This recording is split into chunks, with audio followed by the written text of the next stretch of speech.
Vamos a platicar hoy acerca de la guía uno y el trastorno de estrés postraumático.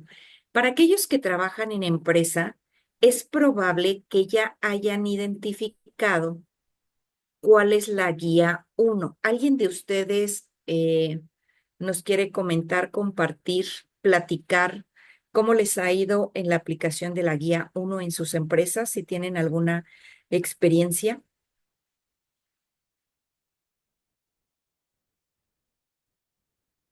Nadie. ¿Nadie se acuerda? Perdón, me distraje otra vez. ¿Me puede repetir la pregunta, doctora? Por favor. Niña Natalia, ponga atención. Sí. Nat, ¿has aplicado guía uno en tu empresa, en donde Sí, trabajas? sí. ¿Y cómo Sí. te ha ido? ¿Qué has encontrado? He encontrado, ahorita tengo que derivar a 72 empleados por ATS. 72 de cuántos, Nat. 800. Ok, estamos más o menos en rango, Ujú. pero bueno, yo sé que tú trabajas mucho y que tienes como mucha chamba ahí, pero vamos a ver si esas 72 personas tienen una relación directa con el trabajo o no. Y ahorita te voy a enseñar cómo lo vas a descubrir. Sí, adelante, doctora Marisol.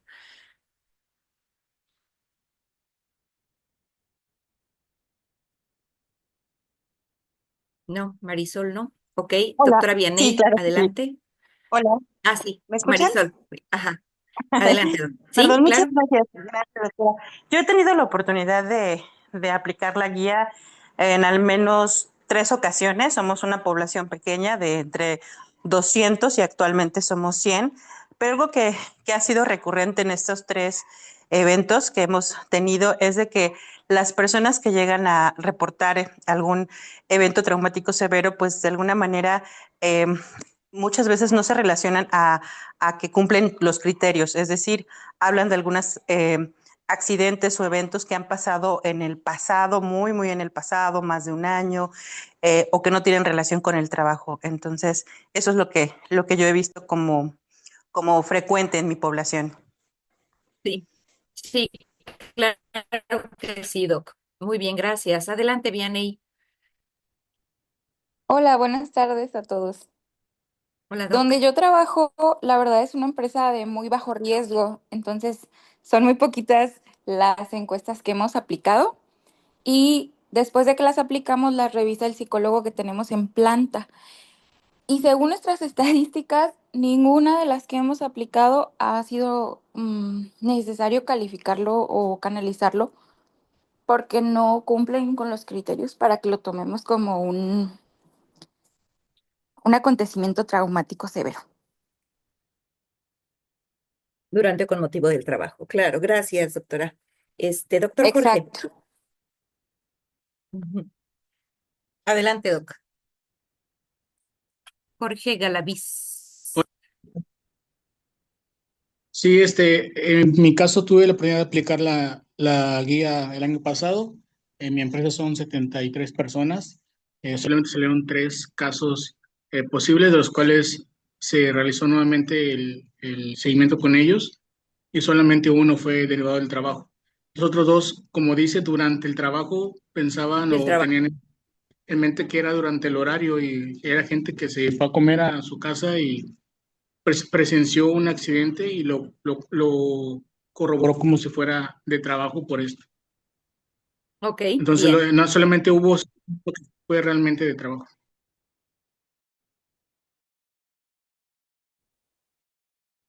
Ok. Ahorita los estudios. Lo primero que me parece muy importante, que podamos definir qué es un acontecimiento traumático severo.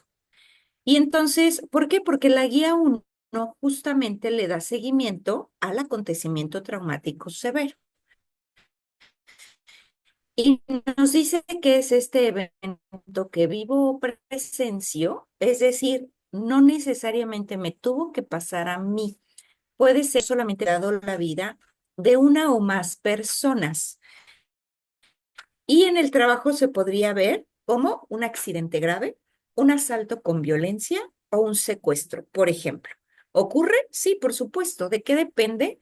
Pues va a depender del tipo de industria para la que trabaje.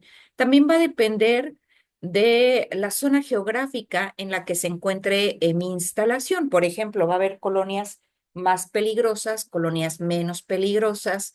eh, en donde vive el colaborador también, a lo mejor son trabajadores que viven en zonas de alto riesgo o focos rojos en las ciudades o en los diferentes estados, y entonces eso podría ser un factor de riesgo.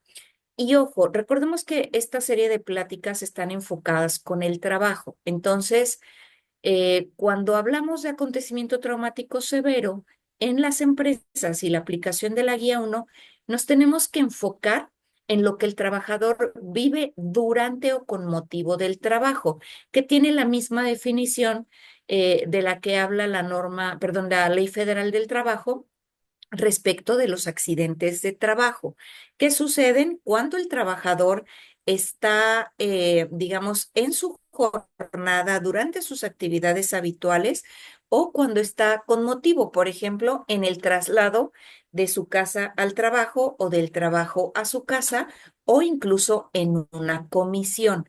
Sin embargo, no significa que un trabajador no pueda llegar a tener algún acontecimiento traumático severo en otro momento de la vida. Obviamente, cuando nosotros aplicamos la guía uno, nos vamos a enfocar a situaciones laborales,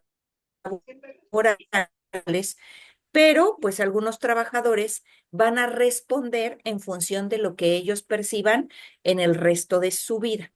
Y bueno, obviamente cuando es una situación que no tiene una relación con el trabajo, pues no le corresponderá a la empresa, digamos que hacerse cargo de esos casos, por decirlo de alguna forma. Pero pues no significa que no podamos identificarlos y referirlos, ¿vale? Entonces, la exposición a uno de estos acontecimientos traumáticos severos puede causar trastorno de estrés postraumático. Vamos a ver las estadísticas. Nos dicen que en torno al 70% de la población mundial va a vivir un suceso potencialmente traumático a lo largo de la vida. Es decir, hoy estamos 23 personas aquí. Bájale poquito, mijo. De estas, Bájale de poquito, estas bájale poquito. 23 de estas 23 personas que estamos hoy conectadas, probablemente 14, 15 vamos a vivir un suceso potencialmente traumático a lo largo de la vida. Eh, yo les podría decir, yo he vivido varios sucesos traumáticos. ¿Por qué? Pues porque soy paramédico y entonces cuando fui voluntaria, 12 años, entonces, y a lo mejor todos ustedes quizá podrían levantar la mano aquellos que hayan vivido un acontecimiento traumático severo. Y entonces podríamos lograr esta estadística. Pero de ese 70%, solamente, sí, Nat, por ejemplo, seguro que sí, solamente 5,6% va a llegar a presentar un trastorno de estrés postraumático. ¿Se dan cuenta? La estadística es muy chiquita.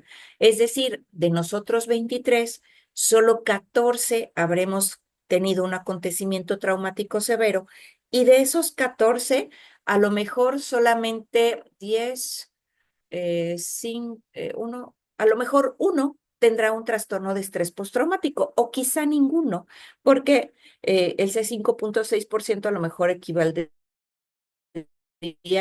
a 1,5 personas, ¿no? Entonces, no necesariamente lo vamos a sufrir, pero se estima que más o menos 3,9% de la población mundial en algún momento de la vida, que obviamente la intensidad va a depender de varias cosas, como la gravedad de la situación que se ha vivido, la permanencia, la interferencia en la vida cotidiana, la posibilidad de salir de esa situación, etcétera, ¿no?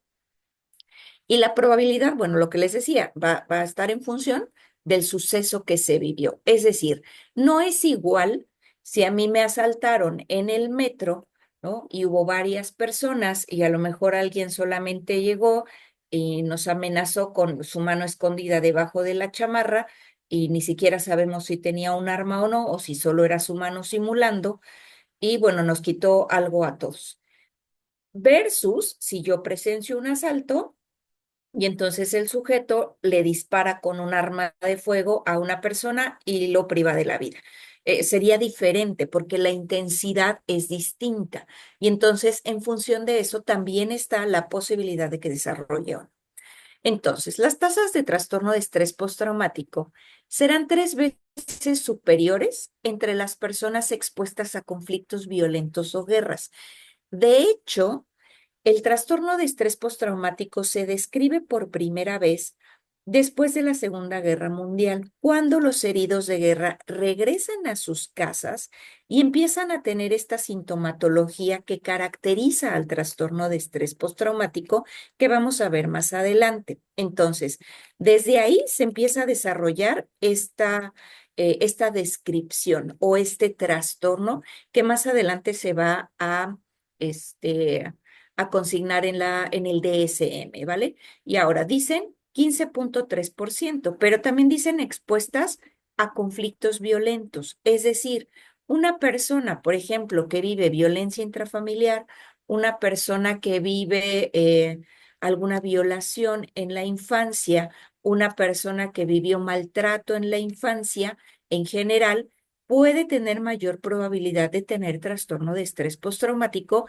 que alguien que a lo mejor solamente tuvo un episodio único y ya no lo volvió a repetir. Entonces, bueno, aquí lo dice, la violencia sexual va a ser especialmente una afectación. Ahora, sentirse apoyado por la familia, por las amistades o por otras personas después de un suceso potencialmente traumático puede reducir el riesgo de trastorno de estrés postraumático. Y aquí entonces viene una clave sumamente importante. Y esta clave es que si yo otorgo un primer auxilio psicológico, voy a disminuir de manera importante la posibilidad de que una persona desarrolle trastorno de estrés postraumático. Aquí lo dice, sentirse apoyado por la familia, las amistades u otras personas. En el ambiente laboral, pues los colaboradores que han tenido un acontecimiento traumático severo, ya sea con motivo o no del trabajo, si yo le otorgo un PAP o un primer auxilio psicológico, pues va a tener la posibilidad de disminuir, o más bien va a disminuir su posibilidad de desarrollar un trastorno de estrés postraumático, ¿vale? Entonces, desde ahí ya podemos empezar a tener un abordaje en nuestras organizaciones de qué hacer. También es conocido como muchos de los problemas de salud mental, que el trastorno de estrés postraumático afecta más a las mujeres que a los hombres, igual que la depresión, por ejemplo, igual que la ansiedad. Entonces, vamos a ver, en el DSM-5 encontramos la clasificación de trastorno de estrés postraumático dentro del rubro de trastornos relacionados con traumas y factores de estrés y se va a clasificar como trastorno de estrés postraumático que incluye en niños menores de 6 años de edad y que deberíamos especificar si tiene síntomas disociativos, es decir, si la persona está como despersonalizando o disociando, lo vamos a ver en la escala de gravedad del TEPT, o con expresión retardada, es decir, que la persona lo manifieste mucho tiempo después de que haya vivido el acontecimiento. Normalmente estaríamos esperando que una persona que tuvo un acontecimiento traumático severo desarrolle el trastorno después de que ocurre el fenómeno de translaboración del suceso. Pensemos, les voy a enseñar una diapositiva más adelante, pero pensemos que cuando ocurre un acontecimiento traumático severo, si la persona lo percibe como demasiado grave o demasiado estresante, entonces su mente se va a desorganizar, va a entrar en un fenómeno que se llama crisis, que sería como un punto máximo de estrés. Y la crisis se ve como si fuera que mi rompecabezas mental se desarma. Entonces, si una persona tiene esta crisis, va a entrar en un fenómeno de voy a entender lo que me sucedió, puedo tener pensamientos intrusivos, puedo entrar en negación y puedo estar brincando de uno a otro hasta que mi mente se vuelva a rearmar. Y ese fenómeno en el que yo empiezo el suceso a que llega la translaboración puede ocurrir de 4 a 6 semanas después de que ocurrió el acontecimiento traumático severo. Por eso yo no podría esperar tal vez que se presentaran síntomas de trastorno de estrés postraumático a la semana siguiente de que ocurrió el evento.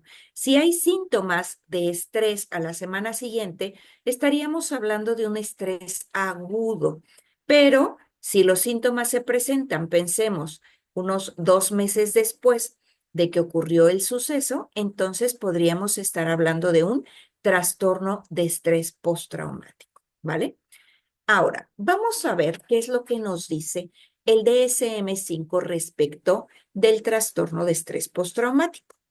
Nos dice que ya saben que el DSM se mueve con criterios diagnósticos y entonces nos va a decir que tenemos el criterio A, que es la exposición básicamente a un acontecimiento traumático severo, a la muerte, a una lesión grave, a violencia sexual, que puede ser real, o a una amenaza, es decir, que puede ser una experiencia directa de un suceso traumático o presencia directa de un suceso traumático o conocimiento de un suceso traumático. Pensemos, ¿cómo se podría ver esto? Si yo tengo una experiencia directa, pensemos, pues a lo mejor fue que yo fui sujeto de cuando me atropellaron, ¿no? Pensemos, me atropellaron el 24 de febrero del 2014. Y entonces yo tuve esa presencia directa del suceso. ¿Qué pasó después? Pues me costaba trabajo cruzar la calle porque tenía miedo de que me volvieran a atropellar.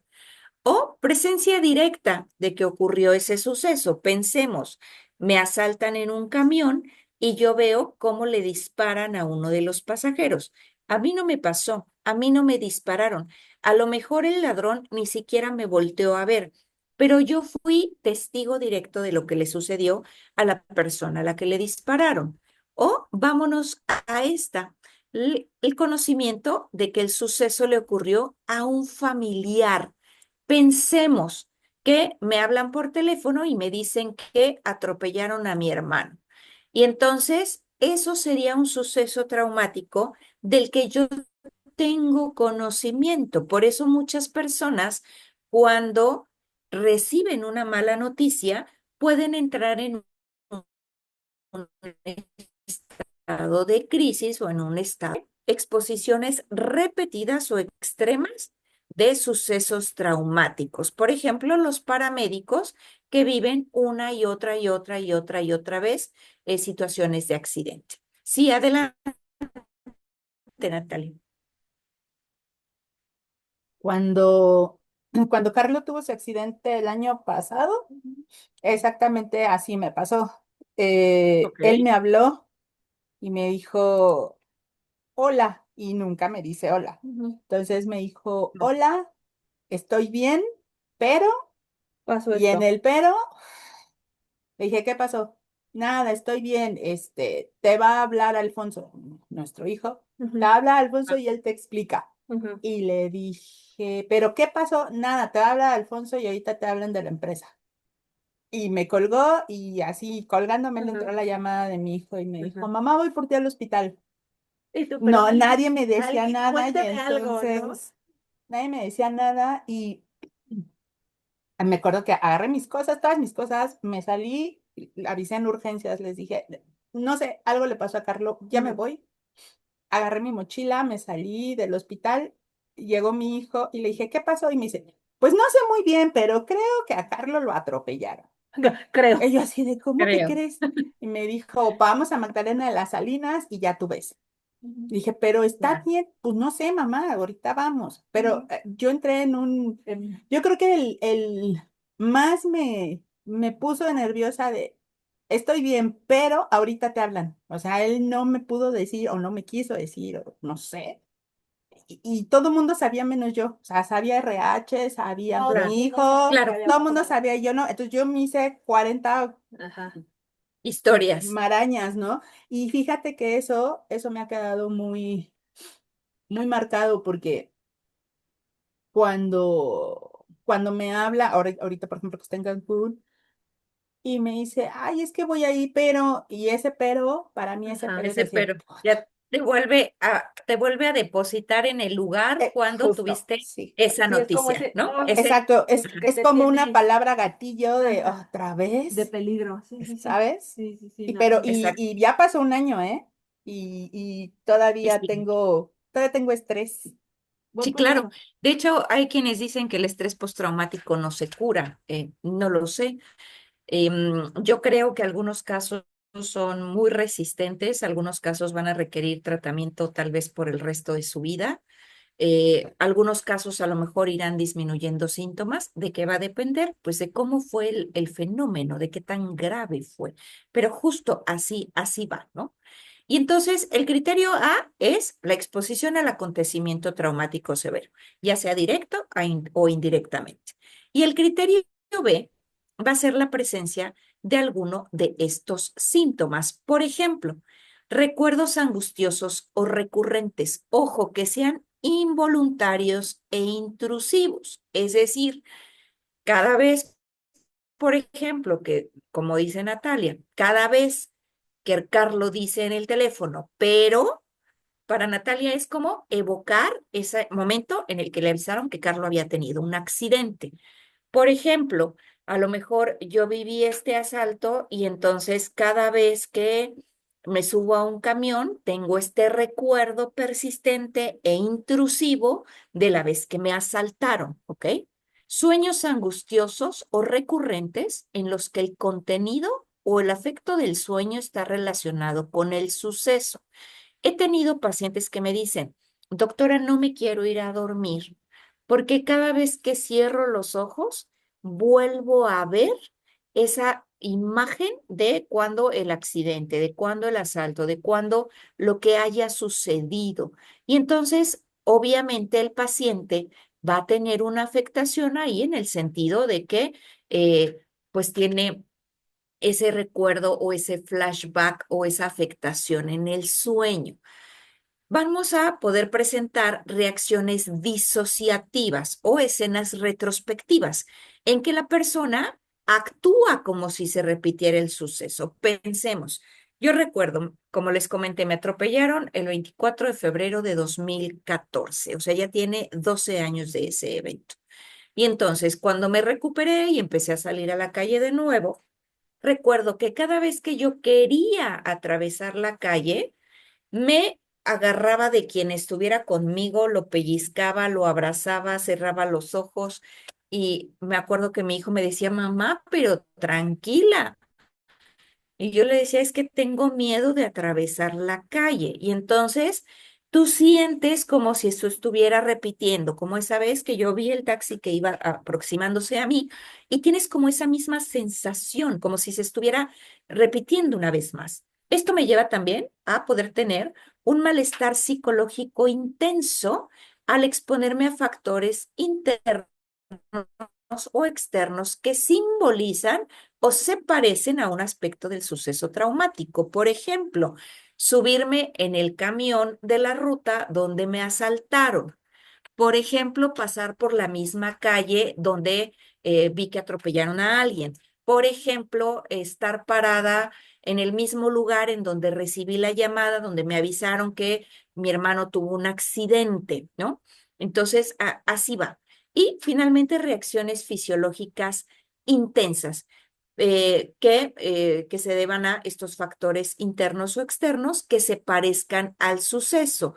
Pero ya se dieron cuenta que el criterio B dice presencia de uno o más síntomas de intrusión. Es decir, con que hubiese uno solo, podríamos integrar un diagnóstico de trastorno de estrés postraumático de acuerdo con el DSM-5.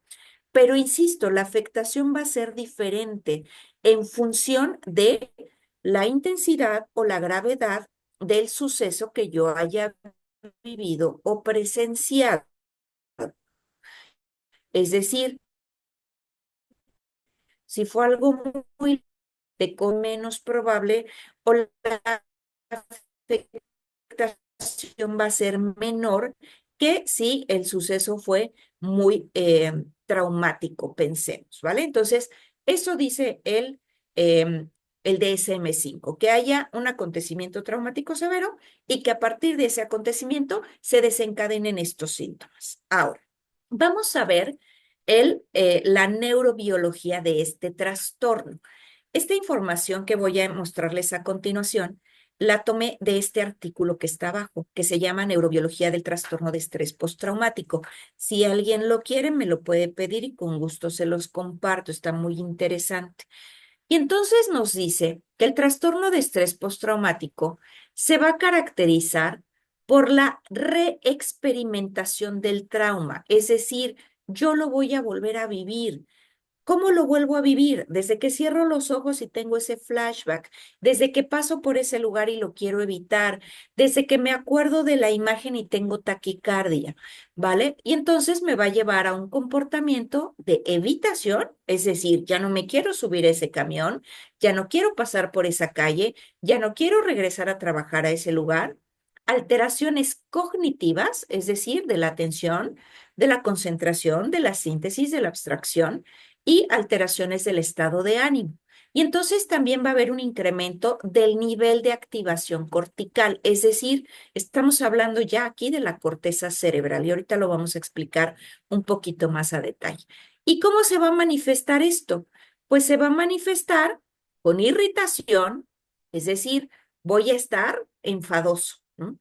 Hipervigilancia, voy a estar sobresaltado todo el tiempo, ¿no? Escucho un ruido y voy a brincar, me voy a poner a la defensiva. Alteraciones del sueño y problemas para concentrar. Así es como se caracteriza el trastorno de estrés postraumático. Ahora, este es el único trastorno neuropsiquiátrico que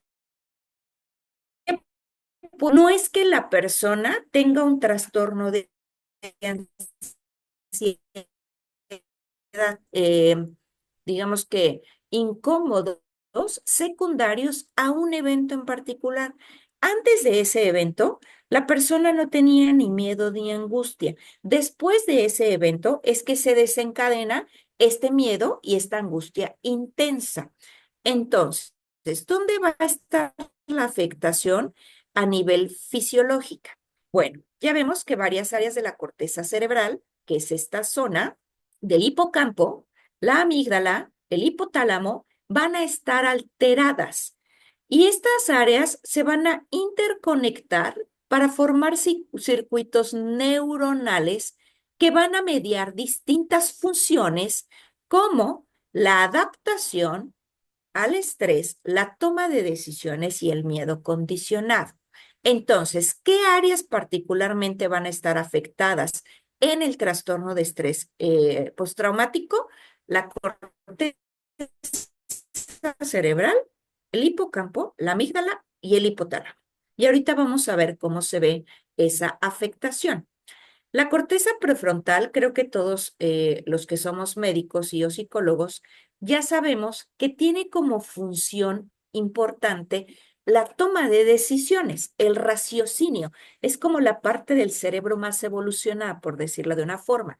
Y entonces, la corteza prefrontal dorsal y medial, además del cíngulo anterior, van a estar implicadas en funciones como procesos cognitivos de alto nivel, como la función ejecutiva, ahorita les explico qué es eso, la cognición social, es decir, esta habilidad que tengo para compartir con otros, la regulación emocional y la regulación del eje hipotálamo, hipófisis, adrenal.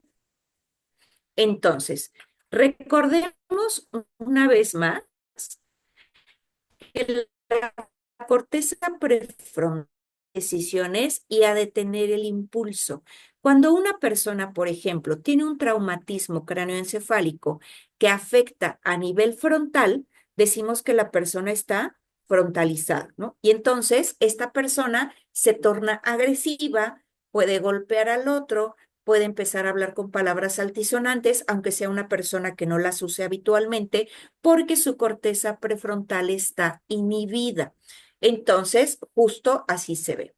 Y los estudios de los cambios neurofisiológicos del trastorno de estrés postraumático se concentran básicamente en cómo funciona la corteza prefrontal medial, porque esta va a jugar un papel importante para inhibir la respuesta de la amígdala. La amígdala es una pequeña estructura también a nivel cerebral que nos va a ayudar a regular las emociones.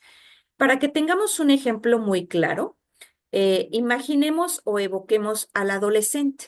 El adolescente tiene una amígdala sumamente grande. La amígdala del adolescente es muy grande, mientras la corteza prefrontal es muy pequeña, se están desarrollando. Entonces, por eso el adolescente siente un montón y piensa muy poquito. Y por eso comete errores y por eso es impulsivo, porque se deja llevar por precisamente sus emociones. Entonces, ahora imagínense que en el trastorno de estrés postraumático, justamente la corteza prefrontal, que es la que me ayuda a controlar el impulso, está afectada y la amígdala también. Entonces, mi control de emociones va a estar afectada y mi manejo del miedo, del estrés, va a verse alterado. Entonces, ¿se acuerdan que decíamos en la diapositiva anterior que la corteza prefrontal tiene como efecto? eh, entonces, vamos a explicar un poquito qué es la función ejecutiva. Bueno, esta se trata de actividades cognitivas con las que proyectamos información y emociones hacia el futuro. Es decir, yo puedo sentirme emocionada porque mañana voy a regresar a mi casa ahora que estoy de viaje y voy a ver a mi hijo. Entonces, mi corteza prefrontal me ayudan a procesar esa felicidad en anticipado. Y entonces lo hace mediante la anticipación, la planeación y la ejecución de acciones organizadas y realizadas de manera deliberada. Por ejemplo, mañana regreso a ver a mi hijo a casa y entonces le un souvenir o un regalito porque me da felicidad verlo. Cuando yo tengo trastorno de estrés postraumático, esta función está inhibida. ¿Qué implica? Que yo tenga capacidades para regularme, para flexibilidad cognitiva o del pensamiento, que pueda planificar, que pueda organizarme y que pueda tomar decisiones. Entonces, si yo tengo un trabajador, por ejemplo, que tuvo un acontecimiento traumático severo, pensemos, lo asaltaron en el camino al trabajo. Y entonces, cuando lo asaltan en el camino al trabajo, pues genera una afectación en su corteza prefrontal medial.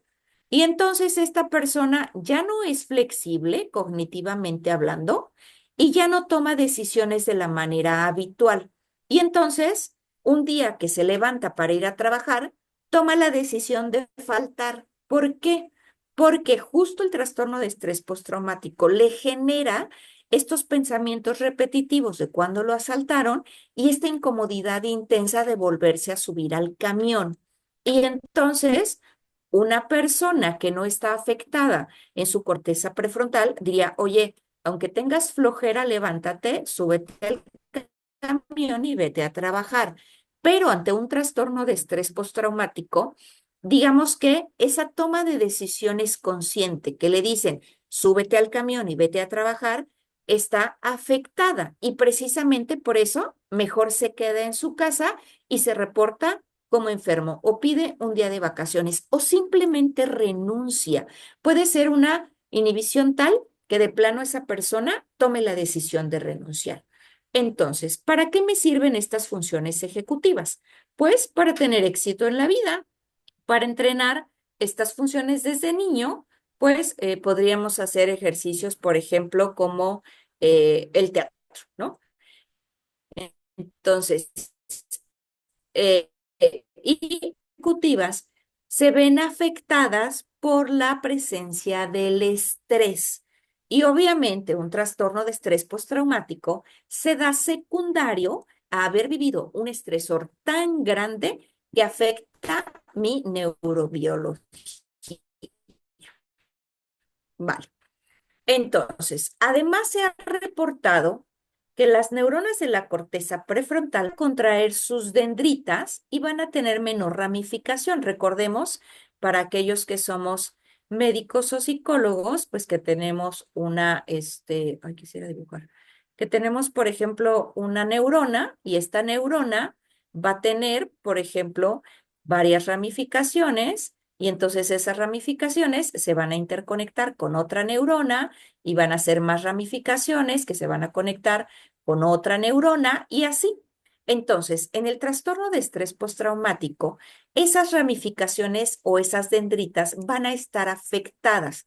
Y entonces, ¿en qué creen que se traduzca que mis conexiones neuronales no estén íntegras?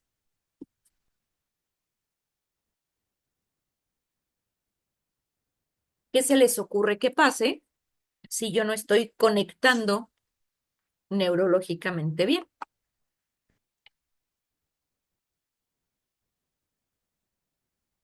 El raciocinio no se da de manera adecuada o la interpretación de los hechos. Exactamente, no voy a razonar igual, no voy a interpretar igual, pero además voy a tener menor rendimiento en la memoria y menor función ejecutiva.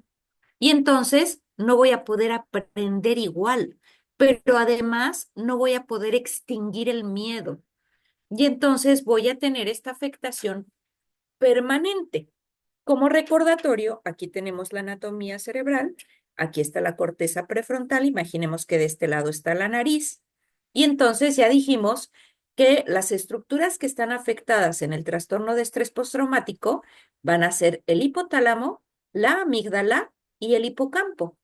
Y recordemos que el hipotálamo tiene como función, como parte de sus funciones, la regulación de algunos neurotransmisores y la amígdala, pues de la parte emocional, ¿no? Y también de la parte metabólica entre el hipotálamo y el hipocampo. Entonces, vamos a lo que sigue. ¿Cómo se ve esto en estudios de imagen? Porque resulta que ya se ha estudiado. Y entonces los estudios de imagen identifican que hay alteraciones en la función y en la estructura asociada con el trastorno de estrés postraumático. ¿Qué se ha observado? Que la corteza prefrontal va a tener un espesor reducido. Acuérdense que va a ser una de las estructuras que se afecte.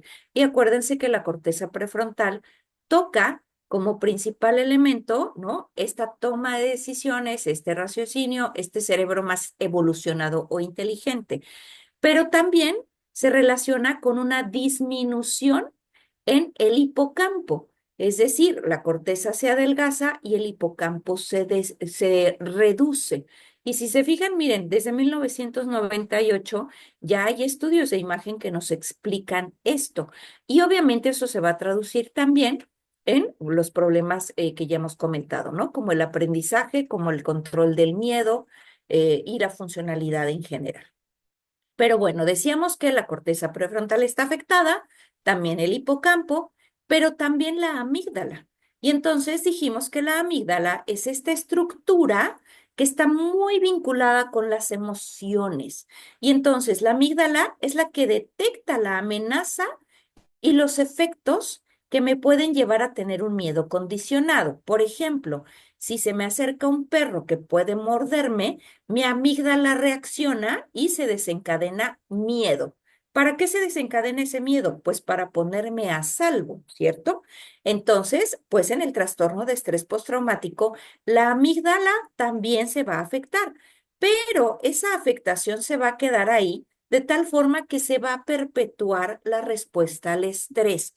Por eso el trastorno de estrés postraumático puede ser una situación que se vaya cronificando, que no sea aguda, que no se presente de inmediato, sino que se presente con la evolución, imaginemos como un proceso inflamatorio. Pero además también se ha observado que se incrementa el flujo sanguíneo en la amígdala cuando tenemos ansiedad y síntomas de trastorno de estrés postraumático. Es decir, cada vez que yo siento miedo, ya sea porque tenga este recuerdo persistente porque tenga este flashback, entonces mi amígdala va a aumentar su circulación, es decir, como que se aumenta su funcionamiento, ¿vale? Y bueno, habíamos hablado también, además de la amígdala y además de la corteza prefrontal, hablamos y del hipotálamo, hablamos del hipocampo. Y en el hipocampo tenemos las funciones de memoria, aprendizaje y emoción. ¿Se acuerdan que les decía? El trastorno de estrés postraumático podría generarnos que tengamos olvidos, que se nos olvide parte de lo que vivimos en ese momento durante el acontecimiento traumático severo. Y entonces, otra noticia, el hipocampo es el principal objetivo neural para glucocorticoides. Ahí se reciben y se procesan. Entonces, los glucocorticoides van a hacer que el hipocampo sea sensible al estrés y van a acelerar el envejecimiento y van a generar atrofia del área. Y entonces eso se va a traducir en el menor neurogénesis. ¿Qué quiere decir esto? Como en menor flexibilidad neurológica o menor elasticidad cerebral.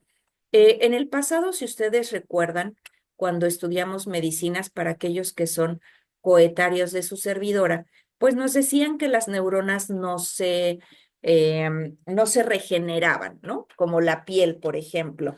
Sin embargo, hoy ya se sabe que existe algo que se llama elasticidad neuronal, que nos ayuda, por ejemplo, en la rehabilitación de las personas que tuvieron un evento vascular cerebral.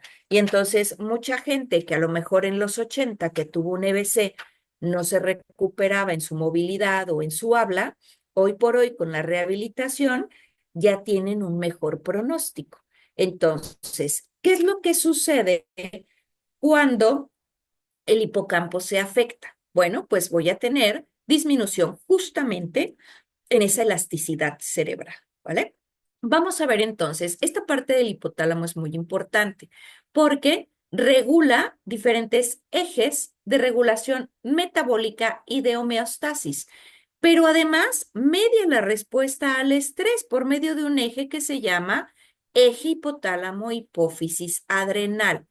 ¿Cómo es esto? Cuando tengo un estresor, el hipotálamo sintetiza una hormona que se llama hormona liberadora de corticotropina o CRH, hormona liberadora de corticotropina. Es decir, el hipotálamo percibe un estresor y entonces secreta la hormona liberadora de corticotropina.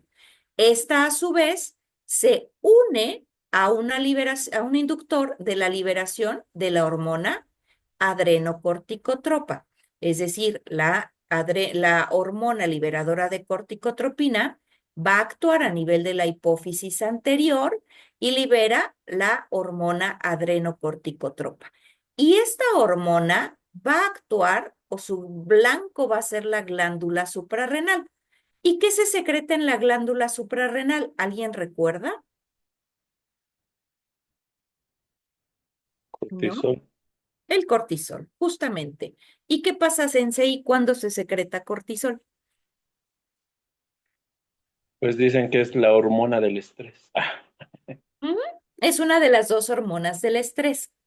Y entonces ahora hasta dicen, no, no es que estés gordo, es que estás lleno de cortisol. Pues sí, porque el cortisol produce efectos inflamatorios generalizados, que esos van a incluir procesos como de inflamación, pues en general en todo el cuerpo. Y entonces, ahora que, bueno, yo he estudiado estos temas, yo me imagino que un estrés agudo importante equivaldría como a un proceso inflamatorio de la mente, ¿no? Así me lo imagino. Entonces, precisamente hablando del tema del cortisol, de la adrenalina, de la hipófisis, de la amígdala, etcétera, y de estos procesos inflamatorios, entonces resulta que han hecho algunos exámenes o un test específicamente que se llama test de supresión de dexametasona. Recordemos que la dexametasona es un corticoesteroide, ¿cierto?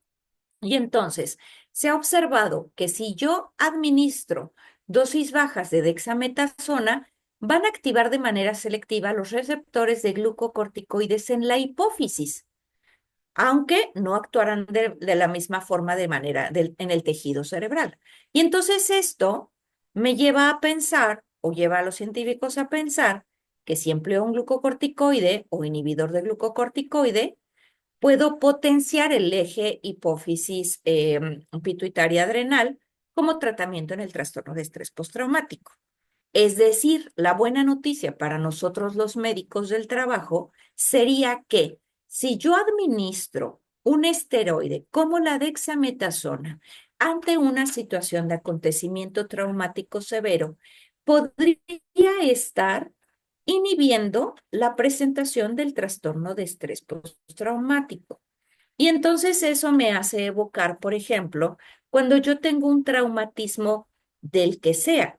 Yo administro un corticosteroide como dexametasona, por ejemplo, y entonces rompo la cascada de la inflamación desde su origen para que ya evitemos la secreción de prostaglandinas, por ejemplo, cuando ya viene como la segunda vía del proceso inflamatorio.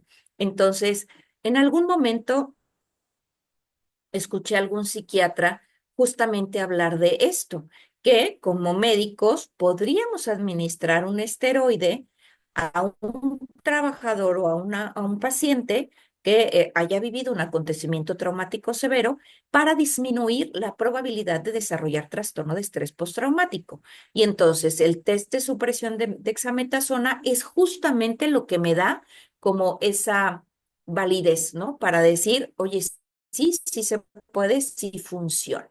Insisto, si alguien quiere leer un poco más al respecto, les comparto el artículo. Y entonces, bueno, también se ha observado que hay diferentes. Sí, adelante, Doc. No, nada más pregunta, es que decía la diapositiva que el uso es a dosis baja. ¿Qué tanto sería una dosis baja o es Sí, los 8 miligramos que normalmente tiene una ampolleta? ¿O sí, es le como... podemos poner los 8 miligramos de la ampolleta. Ok, Sí, una ampolleta intramuscular podría funcionar. Digamos que no vas a sostener el esteroide, solamente le vas a dar una dosis y ya. Y entonces ahora imagínate, das un esteroide y además haces un primer auxilio psicológico, pues lo que vas a hacer es justamente contener, disminuir la posibilidad del estrés, contener a la persona y entonces vas a apoyar a que esa persona genere estos mecanismos de afrontamiento para que interne ese evento a su vida y entonces ya no se generen estos síntomas de trastorno de estrés postraumático. Y entonces reducimos la probabilidad de que nuestro trabajador pues se incapacite o la pase muy mal después de un secuestro, un accidente, un asalto o cualquier otra cosa que pueda estar presenciando, ¿va? ok, gracias. Sí, de nada. Entonces, bien. Se han observado algunos sistemas de neurotransmisión alterados en el trastorno de estrés postraumático. Entonces, cuando se presenta un estresor durante el desarrollo, pues se van a aumentar comportamientos de ansiedad en la edad adulta. ¿Qué quiere decir? Que si una persona o un trabajador tuvo muchos estresores en la infancia, va a tener más probabilidades de desarrollar trastorno de estrés postraumático. Pensemos, una persona que fue violentada en la infancia, una persona que fue golpeada en la infancia, una persona que fue abandonada en la infancia. Y entonces van a tener problemas relacionados con neurotransmisores como el GABA, como la noradrenalina y como la serotonina. Y esto es lo que me hace sentido, por ejemplo, a lo que nos dice la guía de práctica clínica del trastorno de estrés postraumático, que cuando un trabajador o una persona, un paciente, tiene un trastorno de estrés postraumático, entonces está indicada la administración de un inhibidor selectivo de recaptura de serotonina. La guía de práctica clínica eh, básicamente dice sertralina, ¿no? Dice que es como el medicamento de elección, porque es un inhibidor de recaptura de serotonina. Sin embargo, yo he visto que sertralina o fluoxetina, por ejemplo, ambos inhibidores de recaptura de serotonina, podrían generar datos de ataques de pánico a personas que tengan más tendencia al ataque de pánico que personas que no. En ese caso, si yo estoy observando que está afectada la vía de la noradrenalina y de la serotonina, entonces yo podría preferir, por ejemplo, un inhibidor selectivo de recaptura de serotonina y noradrenalina, como por ejemplo la venlafaxina o la desvenlafaxina, ¿no? Que es un inhibidor combinado. Y entonces, ¿funciona? Sí, por supuesto que sí funciona. Incluso la sertralina funciona. Les cuento, tuve un caso hace 20 años en donde una de mis colaboradoras tuvo un trastorno de estrés postraumático precisamente porque la asaltaron varias veces en el transporte público. Entonces ella tuvo estos fenómenos de afectación, de evitación, de pensamientos intrusivos, y entonces dejó de ir a trabajar varias veces, faltó digamos que sin alguna razón, pidió vacaciones, cambiaba su ruta de traslado, hasta que ya no pudo más con la presión, me fue a buscar, le indiqué sertralina, estuvimos platicando algunas sesiones y a lo mejor unos 3 meses, digamos que la destetamos del medicamento y ella volvió a hacer su vida normal, ¿no? Entonces, insisto, va a depender de la intensidad, de los propios mecanismos de la persona, de si tiene antecedentes de violencia, maltrato o algo en la infancia, de si es un evento repetitivo, etcétera, ¿no? Y entonces, bueno, volvemos a recordar que el condicionamiento y la extinción del miedo van a estar alterados en el trastorno de estrés postraumático secundario al receptor de N-metildeaspartato en la amígdala y en la corteza prefrontal medial, que ya sabemos dónde se encuentra. Entonces, en resumen, ¿qué sucede en la mente de una persona que vive un acontecimiento traumático severo? Va a tener un suceso. Este suceso lo va a llevar a un desorden mental y entonces va a entrar en intrusión-negación, es decir, estos pensamientos intrusivos que ya vemos de dónde vienen y que son parte de los criterios del DSM-5, o negación, en donde a lo mejor la persona bloquea completamente los pensamientos y prefiere no pensar en eso, no hablar de ello e incluso olvidarlo como una amnesia selectiva, de cuenta. Y después viene el proceso de translaboración, en donde esta mente que se desorganizó durante el acontecimiento traumático severo se vuelve a organizar nuevamente. El rompecabezas mental se vuelve a armar. Para que yo llegue a la translaboración necesito más o menos de 4 a 6 semanas. Por eso es importante tener este criterio para la aplicación de la guía 1. Y ojo, una vez que el paciente o el trabajador translabora, entonces ya se soluciona. Sin embargo, la solución me puede llevar a trastorno de estrés postraumático o a duelo. ¿En función de qué? De si hubo una pérdida, por ejemplo, si la persona perdió a un ser querido, si perdió una mascota, si perdió un miembro de su cuerpo, un dedo, una pierna, un brazo, o al trastorno de estrés postraumático. Pero insisto, solamente 5,6% de la población que tuvo un acontecimiento traumático severo va a desarrollar TEPT. Y ese 5,6% lo podemos disminuir si aplico primer auxilio psicológico. Vale. Entonces, vamos a ver qué puedo hacer ante toda esta situación, ¿no? Porque pues ya vimos que más o menos 70% de la población tendremos algún acontecimiento traumático severo en algún momento de la vida. Y ese acontecimiento traumático severo podría estar relacionado con el trabajo. Entonces, ¿qué sería lo conveniente que yo haga? En primero, otorgar un primer auxilio psicológico. Si yo detengo al trabajador dentro de las primeras 72 horas, ojo, dentro de las primeras 72 horas, le puedo otorgar un primer auxilio psicológico que me ayude a contener, a disminuir el estrés y a redireccionar a esa persona hacia cómo puede solucionar la situación para que pueda integrar el suceso más fácilmente a su vida. Segundo, pidámosle una declaratoria por escrito. ¿Por qué? Cuando el trabajador escribe lo que le sucedió, de alguna forma le estamos ayudando a translaborar. Si nos lo platica, está perfecto. ¿Por qué? Porque va a ser como vomitar el suceso, como deshacerse de él. Pero si además lo escribe, nos va a ayudar. Pero además, como empresas, tenemos la obligación de tener por escrito lo que sucedió al trabajador, porque además de esa forma le vamos a poder dar seguimiento, así como, como una declaratoria ante un accidente de trabajo, cualquiera que éste sea. También requerimos una declaratoria para un acontecimiento traumático severo. Nos lo tiene que escribir. Pero además, pues apliquemos la guía 1. ¿Cuándo? Pues más o menos un mes después. ¿Por qué un mes después? Porque recordemos que el proceso de translaboración me puede llevar de 4 a 6 semanas aproximadamente. Entonces, si yo le aplico la guía 1 al trabajador un día después de que ocurrió el acontecimiento, él va a estar o en negación o en estrés agudo, y entonces no me va a servir la información que él plasme en ese momento. Vamos a referir al trabajador si es necesario y ahorita les voy a comentar los criterios que vamos a utilizar y le vamos a dar seguimiento al trabajador. Ahora, vamos a ver cómo se ve la guía 1. La guía 1 nos dice la norma que se la apliquemos a los trabajadores.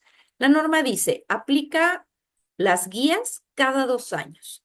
Sin embargo, la guía 1 la podemos aplicar cada vez que nos enfrentemos a un acontecimiento traumático severo. Y entonces, esta le dice al trabajador, ha presenciado o sufrido durante o con motivo del trabajo. Si se fijan, aquí es muy claro, dice durante o con motivo del trabajo un acontecimiento como los siguientes. Yo le acoté esto, ubíquese en los últimos 3 meses. ¿Por qué? Porque ya, insisto, vimos el proceso de translaboración. Por eso tengo que esperar un tiempo para que el trabajador pueda integrar el suceso a su vida cotidiana y entonces de ahí determinamos si hay una afectación o no la hay. Y entonces decimos, vamos a buscar si tuvo un accidente grave que tuviera como consecuencia la muerte, la pérdida de un miembro, una lesión, asaltos, actos violentos, secuestros, amenazas o cualquier otro que ponga en peligro la vida de la persona. Entonces, si el trabajador me dice que sí en esta sección, yo podría seguir con las siguientes secciones. Si el trabajador me dice que no, ya no tendría que contestar. ¿Qué ocurre? Que si yo no uso un instrumento que bloquee las siguientes respuestas, muchas veces el trabajador se sigue escribiendo lo que, las siguientes respuestas que, o preguntas, pero pues que a lo mejor no tienen nada que ver con el trabajo, como bien nos comentó la doctora Marisol. Entonces, si el trabajador contestó que sí a la sección número 1, es decir, si tuvo un acontecimiento traumático severo con motivo del trabajo, entonces vamos a evaluar la sección 1, que dice recuerdos persistentes. Ojo, la norma sí especifica esto durante el último mes. Es decir, si a mí me asaltaron ayer en camino al trabajo, pues sí, se aplica durante el último mes, pero insisto, vamos a estar en el estrés agudo. Y entonces me pregunta, ¿ha tenido recuerdos persistentes sobre el acontecimiento que me provoca malestar? Puede ser que yo lo recuerde, pero ese recuerdo no me provoca malestar. Si el recuerdo me provoca malestar, pondría sí. ¿Ha tenido sueños de carácter recurrentes sobre el acontecimiento que me provoquen malestar? Y entonces la guía nos dice, si tú tienes una respuesta positiva en esta sección, es decir, con que solo hayamos contestado una que sí en esta sección, tendríamos que referir al trabajador. Vamos con la sección 3. Esfuerzos por evitar circunstancias parecidas o asociadas al acontecimiento. A esto es a lo que le llamamos evitación, ¿vale? Y entonces la evitación se ve así. Me esfuerzo por evitar todo tipo de sentimientos, conversaciones o situaciones que me puedan recordar el acontecimiento. ¿Se acuerdan que les decía de la chica que nos puso, que la asaltaron en el camión? ¿Qué hizo ella? Pues ella evitaba situaciones que le recordaran el acontecimiento usando una ruta diferente, pidiendo un día de vacaciones, simplemente faltando a trabajar de manera injustificada o usando el metro en vez del camión. Así se ve la evitación. Evitamos actividades, lugares o personas que me recuerdan el acontecimiento. Tenemos dificultades para recordar lo que sucedió o disminuye nuestro interés en actividades cotidianas o nos sentimos alejados o distantes de los demás. Pero además podemos notar que tenemos dificultad para expresar los sentimientos o podríamos tener la impresión de que nuestra vida se va a terminar pronto.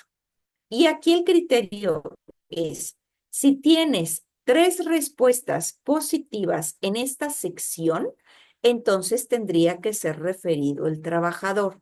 Es decir, una respuesta positiva en la sección 2 o 3 respuestas positivas en la sección 3.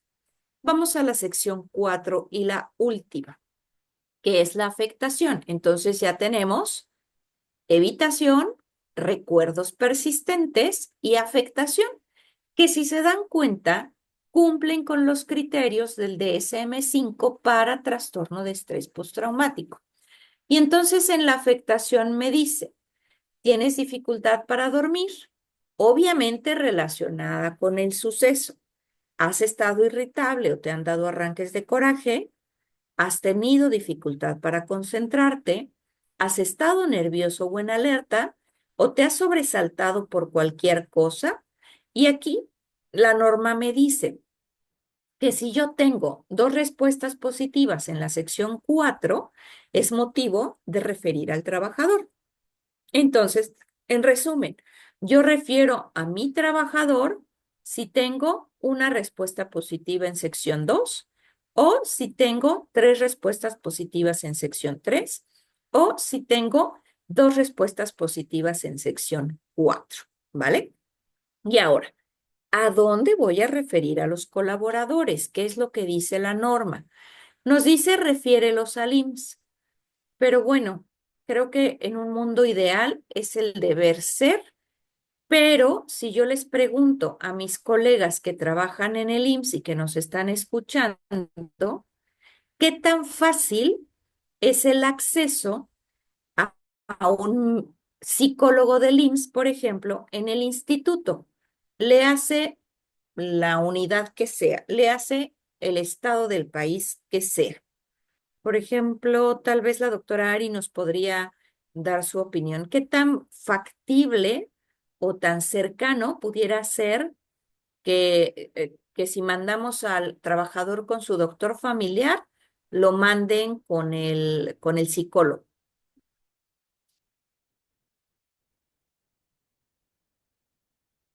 Doctora Ari, ¿nos escuchas? O doctor Sergio, tal vez. No sé quién más está por acá del Seguro Social. Mm, mm, mm, mm. Doctora Brenda, ¿tú trabajas en el IMSS? Creo que no, ¿verdad? Creo que nos dejaron colgados, muchachos. Bueno, No, pues la realidad es que doctora, la posibilidad, sí, adelante, adelante, doctor.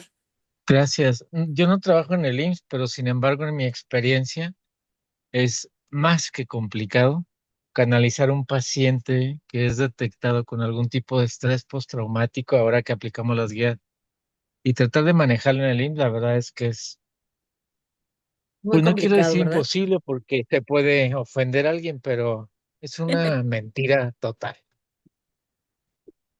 Sí, muy complicado, porque tenemos poco acceso a psicólogos o a psiquiatras incluso, ¿no?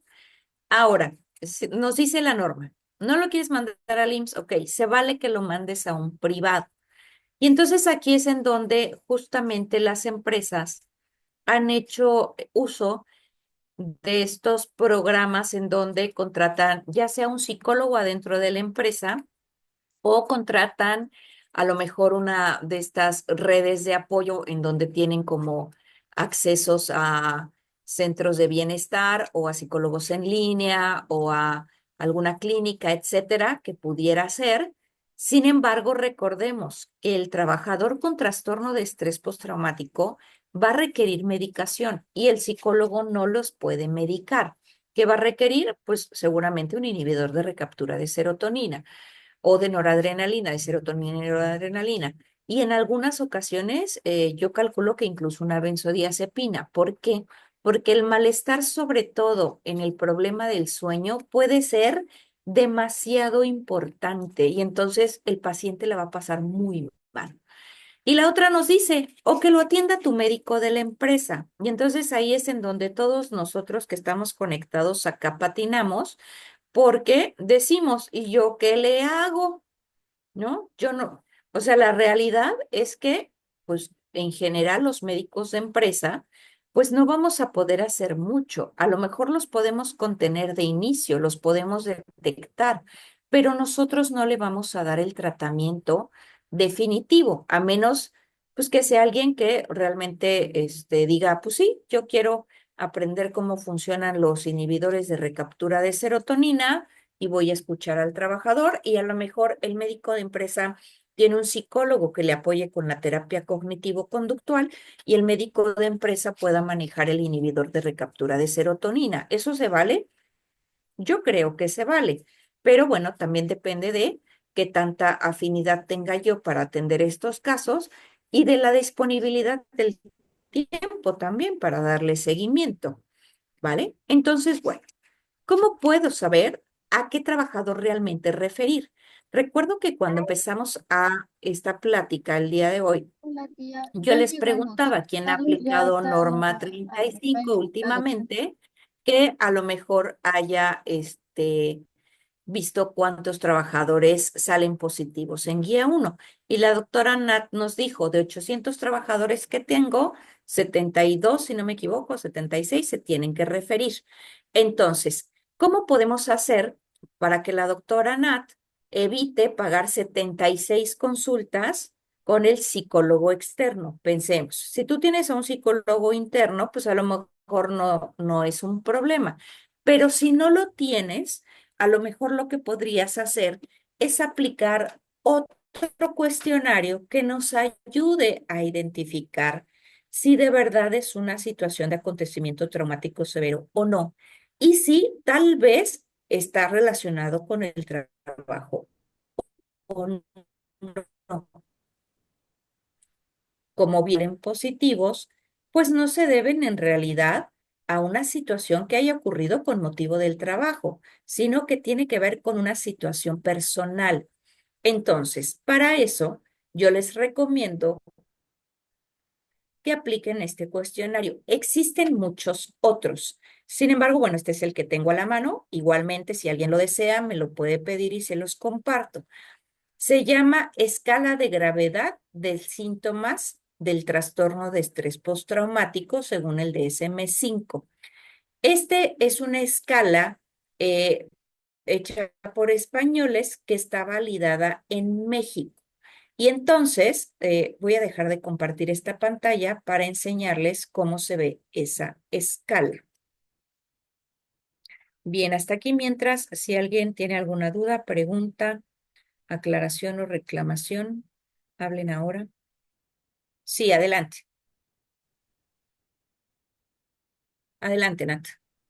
Precisamente, Soch, eso fue Ujú, lo que vamos a hacer con el psicólogo, con la clínica de psicología externa. Nosotros ya claro. identificamos de acuerdo al cuestionario a ellos. Ok, Entonces ahora lo que nos dicen es, no todos van a entrar, ¿no? claro. Ellos van a aplicar, van a hacer como que el feeling o van a hacer van a Como el aplicar screening, ¿no? Como otra cosa, el ujú, screening, exacto. Y ajá, y ellos ya nos van a decir, bueno, de los 76 que tienes, realmente quien tiene problema es, no sé, 25.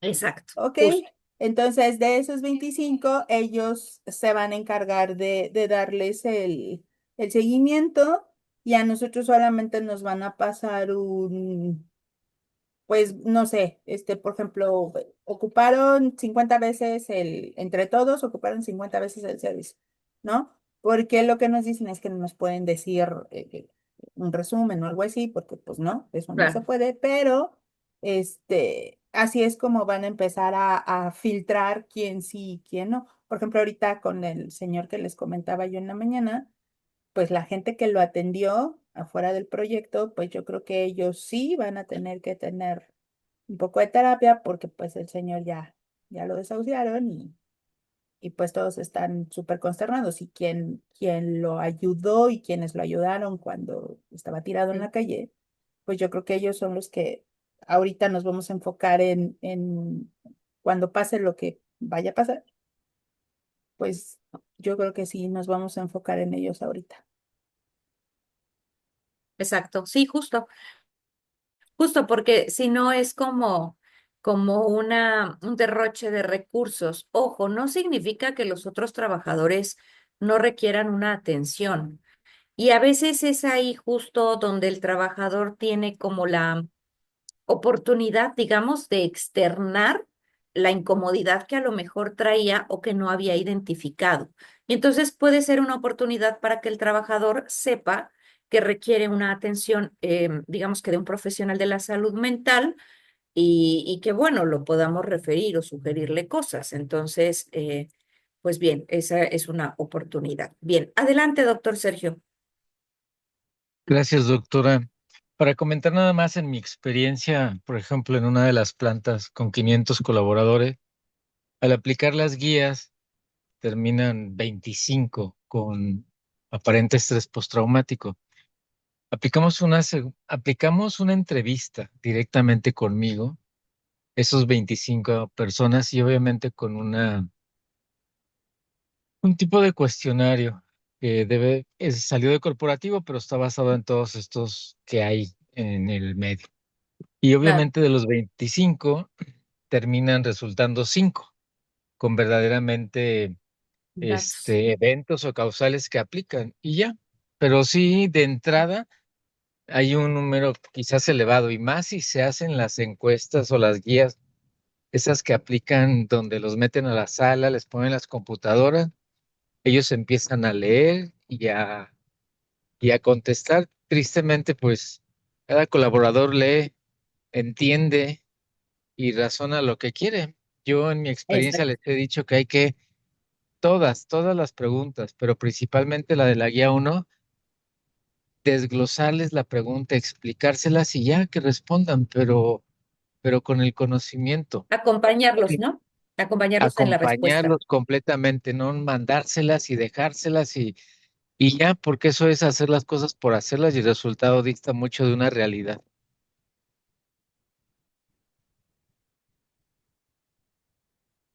Sí, exactamente, coincido con usted. Y bueno, no sé, yo lo que he visto en estas situaciones es un trabajador que trae un duelo atorado, ¿no? Porque se murió la mamá, porque se le murió un primo, porque está en drogas, porque el marido la violenta, que el hijo es alcohólico. O sea, son situaciones de la vida cotidianamente están afectando su psique y que obviamente es para nosotros también como médicos laborales una oportunidad de identificar, pues que habrá trabajadores a los que les podemos sugerir el camino para que se atiendan y que no lo dejen en vano. Bien, adelante, doctor Toño. Sí, gracias. Es algo de lo que iba a comentar, que realmente lo que, por ejemplo, nosotros nos dimos cuenta es que muchas personas, a pesar de que, por ejemplo, nosotros estuvimos ahí sí de la mano y contestando pregunta por pregunta con el personal, etcétera, y a pesar de que se les indicaba que lo contestaran en base a las situaciones relacionadas solamente con el trabajo, ya cuando hicimos la identificación, pues salieron X número, ¿no? Pero cuando ya se hacía la primera entrevista, había situaciones de la vida cotidiana que ellos habían considerado. Pero al preguntarles, pero pues si te estamos diciendo que es algo relacionado al trabajo, ¿por qué lo pusiste? Y lo que nos comentaban era, pues que yo quise levantar la mano porque necesito ayuda, ¿no? Y eso muchas Exactamente, veces no lo consideramos y es exacto, importante. Y claro. otro sesgo que creo que también puede estar sucediendo es, me ha tocado en algunas empresas que no hacen nada durante los 2 años que se ejecutan los instrumentos para la identificación, pero si acontece o hay un acontecimiento traumático en el 2020 y yo lo hago el cuestionario hasta el 2022, pues como tú has comentado, ¿no? El tiempo de evolución, pues no necesariamente también me va a dar esa posibilidad de identificarlo, porque ya fue tratado, porque no le afectó, etcétera, ¿no? Y aparte la norma identifica quienes están sujetos o han experimentado un acontecimiento que no necesariamente va a llegar siempre o todos los casos a un trastorno, que sería lo que deberíamos nosotros de evaluar o tener esa capacidad de evaluar, porque pues vamos a manejar y a tratar seguimiento y todo a los que tienen el trastorno, que no pueden sobreponerse a esa situación de una manera, ¿cómo decirlo? Funcional Funcional, o exactamente, adaptativa, ¿no? funcional, ¿no? Ajá, entonces como que esas dos palabritas pensamos que es el mismo significado y no. Y me tocó en Exacto. otra empresa y curiosamente esto ahorita que estabas comentando de la evolución a través del tiempo, en donde les estaban aplicando el cuestionario inmediato a un accidente o una situación que pone en peligro la vida. Entonces yo les decía, pero si lo acaba de vivir, ¿para qué lo vas a identificar si ya sabes que estuvo sometido a un acontecimiento traumático severo? Mejor directamente evalúalo con tu psicólogo para ver pues, si hay condiciones emocionales que tú puedas dimensionar que realmente va a requerir apoyo para subsanarlo, etcétera, etcétera. Pero como para qué le aplicas el instrumento cuando ya sabes que estuvo ese acontecimiento, ¿no? Y algo que no sé, perdón por tanta palabra, pero creo Adelante. que también esto me gustaría saber cuál es tu opinión, porque este sí ya es una situación propia en mi empresa. Hace poco contraté servicio externo a un psicólogo y estábamos platicando sobre lo que estaba haciendo en cuestiones de las valoraciones. Y me dice, es que estoy aplicándoles nuevamente pues, la guía de referencia uno, ¿no? De acontecimientos traumáticos. Le digo, pero que yo sepa, no han habido accidentes, pensando que se lo estaba aplicando porque les decían, pues me accidenté o me atropelló el montacarga o algo. No, Ujú. sino que me dice, no, es que están siendo violentados o sufren violencia y entonces pueden desarrollar un trastorno de estrés Estrés postraumático. postraumático. Pero yo dije, bueno, ese es un factor de riesgo psicosocial, Ujú. pero ¿hasta dónde esta definición de acontecimiento traumático que está en la misma norma y que dice que es toda situación vivida o presenciada, en donde se pone en peligro la vida o situaciones de lesión grave o potencialmente dañina? Pero entonces depende de la percepción del trabajador, porque violencia no solamente es física, ¿no? Ahí vienen varias en la norma, hasta que no la llames al trabajador o no lo involucres en reuniones, pues puede ser una forma, o incluso un liderazgo negativo, ¿no? Claro. Pero hasta dónde esos factores sí pudieran condicionar el que el trabajador lo pueda percibir como una amenaza así tan grave, Sí, tan sí, sí profunda. puede, sí puede, Doc. Recuerda, la ¿Sí? norma te dice o te define la violencia laboral Ujú, como toda situación o acciones de acoso o malos tratos que ujú. puedan poner en riesgo la integridad o la vida del trabajador. Y este acoso o maltrato, y esta pueden ser de diferentes maneras, organizacionales, personales, psicológicos, económicos, etcétera, y pueden afectar la integridad física, emocional, financiera del trabajador. Es decir, si un jefe, por ejemplo, está violentando el caso de generar amenazas sutiles, continuadas, persistentes, entonces el trabajador lo va a percibir como una amenaza a su integridad. Entonces, sí, los actos de violencia sí pueden llegar a generar un trastorno de estrés postraumático.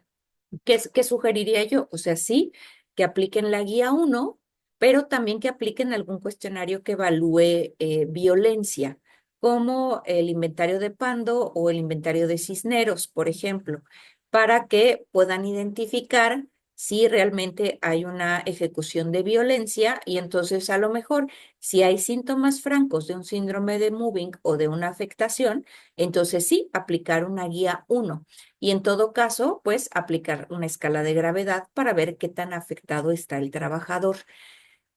Porque sí, efectivamente, no sé si has visto, se está circulando en redes el caso de un médico laboral, justamente que trabajó o trabaja, no sé, en el Instituto Mexicano del Seguro Social, que ha sido calificado como un síndrome de burnout, ¿no? Por sobrecarga de trabajo, pero también por violencia que ha sido ejercida con motivo de su trabajo. Entonces, sí, sí puede ser. Incluso, por ejemplo, pensaríamos, una chica que ha sido violada puede desarrollar trastorno de estrés postraumático, sí, sobre todo si ha tenido afectaciones repetidas. Un niño que ha sufrido violencia, que lo han golpeado, que lo han castigado, que lo han encerrado, que lo han dejado durmiendo en el patio, puede desarrollar trastorno de estrés postraumático, sí, y estamos hablando de violencia. Entonces, sí puede estar relacionado, Doc. Obviamente va a depender de cómo se ejerza la violencia, ¿no? Recordemos que el ciclo de la violencia tiene varios pasos, que es el conflicto, de ahí viene el acoso, después viene cuando la empresa se da cuenta y después viene la exclusión, ¿no? En donde o el trabajador renuncia o lo despide. Pero sí, sí puede ser, sí puede estar relacionado. Excelente, va. Gracias. Pero no olviden que aunque esté, digamos que documentado o sea evidente que exista, que haya habido un acontecimiento, retirando al trabajador, le otorgo un primer auxilio psicológico y me llena una declaratoria para que yo tenga la evidencia documental en el expediente del trabajador, pero también ante la autoridad de que le estoy dando seguimiento. Y ya más o menos un mes después, cuando dejo que pase la translaboración, entonces ya aplico la guía de referencia número 1 para ver si hay datos de trastorno de estrés postraumático o si ya el estrés agudo pasó, ¿vale? Y entonces ya definimos si lo referimos o no. Sí, adelante. Oye, Doc, yo tengo una pregunta también relacionada con este tema. Si bien hemos visto que un síntoma de estrés o relacionado con algún accidente, con un acontecimiento traumático severo, no es inmediato, eh, tengo entendido que a partir de 2 semanas, 3 semanas, es cuando empieza o se podría empezar a presentar algún tipo de síntoma. Entonces, en este caso, por ejemplo, si yo llego a tener algún accidente en planta, no le aplico el cuestionario de manera inmediata, porque pues ya sé que sí está relacionado con el trabajo, pero sí en 15 días. Y luego, si en esos 15 días no me llega a salir ningún síntoma, n- no sé, o sea, a lo mejor ellos lo perciben como no un accidente. ¿Sí se me escucha bien? Porque se me hace que se me está trabando. Sí, No, sí, sí, Doc. bien, se escucha bien. Ah, bueno, No, te estoy escuchando bájale bien. tantito, pato, papá. Eh, Como ya sé que sí es un accidente de trabajo y el colaborador a lo mejor no lo percibe como que puso en peligro su vida, eh, y no tiene síntomas, ¿cada cuánto le puedo yo, o sea, para darle seguimiento y cerrar el caso, hasta cuánto tiempo yo me tengo que esperar para volverle a aplicar el cuestionario y decir, ah, bueno, pues sabes que mira, si te di seguimiento, no presentaste síntomas, ¿cuántos cuestionarios tengo que aplicar y cuándo lo puedo dar de alta? ¿A partir de cuándo? Ok. Mire, en esta parte, Doc, sucede un acontecimiento traumático, un accidente, y entonces la persona puede desordenarse o no. Es decir, tenemos como 3 niveles, ¿no? Tenemos en donde estamos como, o 4 niveles. Estoy en equilibrio, es decir, no tengo ningún estresor. O puedo estar desde el eustrés, es decir, desde el estrés negativo, donde la situación que ocurre no rebasa mis capacidades. Yo tengo buena salud física, tengo buena salud mental y el estresor es de un tamaño que yo puedo manejar. Eso sería rebasa. Entonces, estrés o un estrés funcionar de una forma adaptativa. Puedo resolver y lo resuelvo. Cuando estoy en el estrés negativo o distrés, entonces mi evaluación primaria es esto me rebasa demasiado y entonces no me creo capaz de resolverlo. Y entonces actúo de manera activa. Puedo hacer agresiones, puedo hacer autoagresiones o puedo tener conductas disruptivas. Por ejemplo, correr por todos lados, golpearme en la pared, arañarme los brazos. eh, entonces,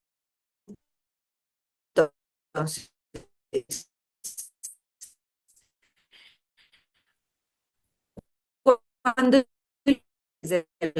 estrés eh, eh, eh, la- el DSM-5. Entonces, la intento y pienso, ¿y si más tarde?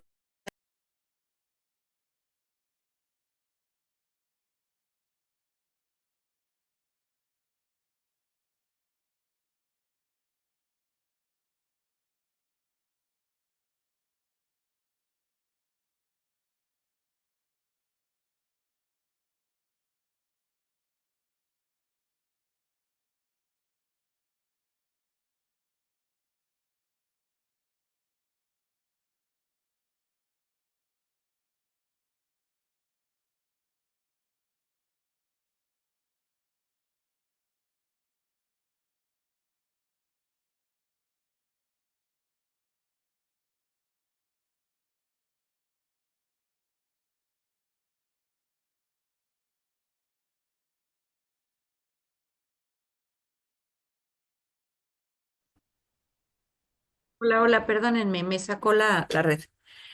Em, bien, retomo entonces. Les decía, entonces, estábamos, ¿en dónde nos quedamos, Doc?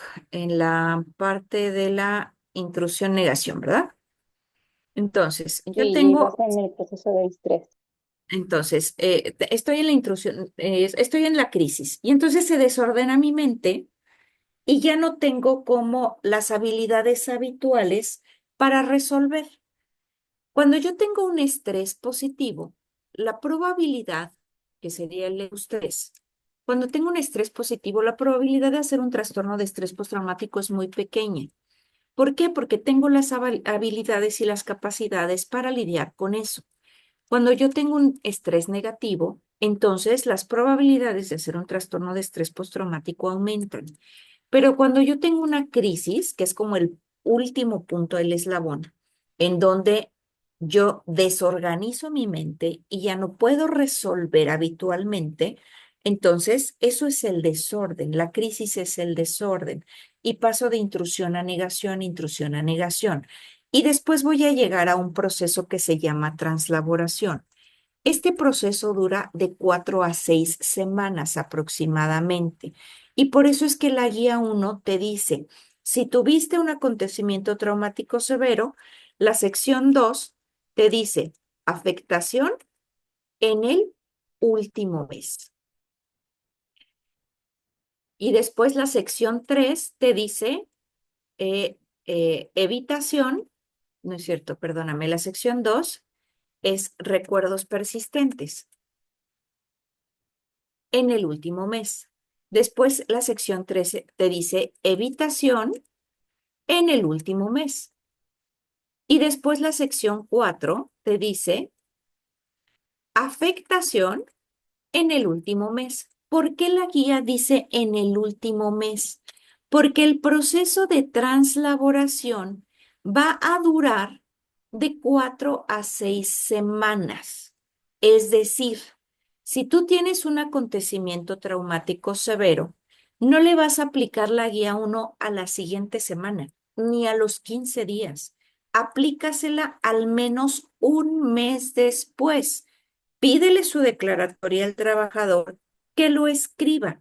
¿Puedes citarlo cada semana para ver cómo está? Por supuesto que puedes, pero aplícale la guía hasta un mes después. ¿Por qué? Porque tenemos que darle oportunidad a la mente a que se reorganice. Imagínate que la mente del colaborador es como un rompecabezas. Entonces, cuando viene el suceso, acontecimiento traumático severo, la mente se desordena, es decir, el rompecabezas mental se desarma. Y entonces por eso el trabajador entra en intrusión, negación, intrusión, negación. Para que llegue a translaborar, puede pasar de un mes a mes y medio, más o menos. Es decir, podrías incluso esperarte hasta 2 meses para poder aplicar la guía 1.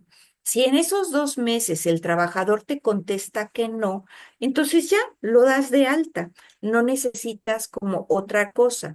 ¿Hay casos de trastorno de estrés postraumático que presentan síntomas retardados? Sí, por supuesto que sí, pero simplemente le dejas abierto al trabajador el hecho de, si tienes algún malestar, por favor, como estos, es decir, recuerdos persistentes, evitación o afectación, entonces dile que regrese. Y eso se puede presentar a lo mejor en el mes 3 o 4.